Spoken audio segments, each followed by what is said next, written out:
সিদ্ধান্ত যখন হয়েই গেছে, পিকু তুমি ভেতরে এসো।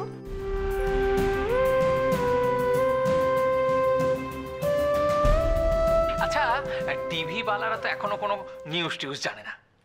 এক মিনিট, আমি টিভি বালাদের একটা খবর দিয়ে দিই। কি খবরটা তো জানানো দরকার।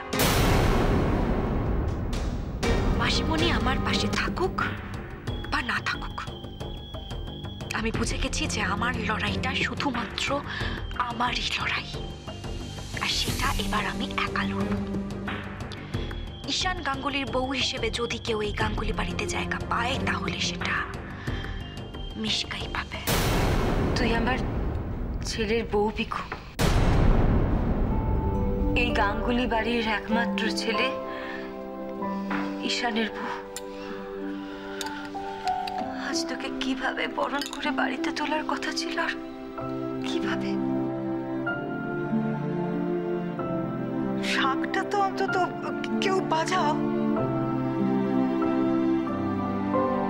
রাধিকা, রাধিকা। ক্যাপ্টেন,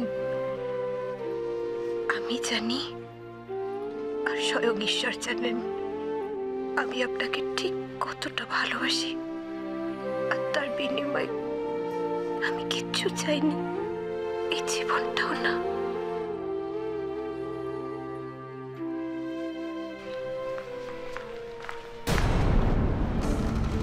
ঈশান, আমি শুধু তোমাকে চাই, আর আমি যদি তোমাকে না পাই, আগেও বলেছি আবারও বলছি,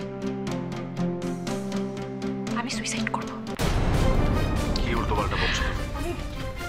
মিশকা, মিশকা শান্ত হও। মিশকা শোনো, মিশকা কি করছো? ঈশান, মিশকা, ঈশান একদম মিশকা একদম না। দাঁড়াও। ঈশান, তুমি আমার কাছে আসবে না। আমিও কিন্তু কিছু আমি বলেছি আসবে না মানে আসবে না। আমিও কিন্তু কিছু বলিনি। মিশকা, সিন ক্রিয়েট করো না। কত কিছু বলবে তুমি? Mishka please, scene create. Ishaan একদম না। ঈশান না। ঈশান, মিশকা আমি ছেড়ে দাও। করছি না। ঈশান ছেড়ে দাও। ছাড়ো। ঈশান ছেড়ে দাও। মিশকা তুমি ছাড়ো।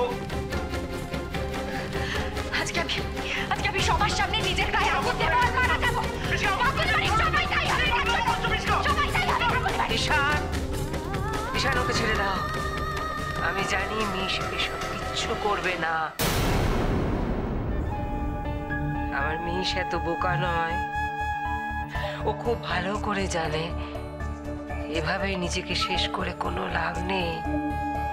একটা রাস্তার মেয়ে এ বাড়িতে এসে নিজের লাইফটা গুছিয়ে নেবে আর মিশ জীবনটা শেষ করে দেবে, তা কখনো হয়?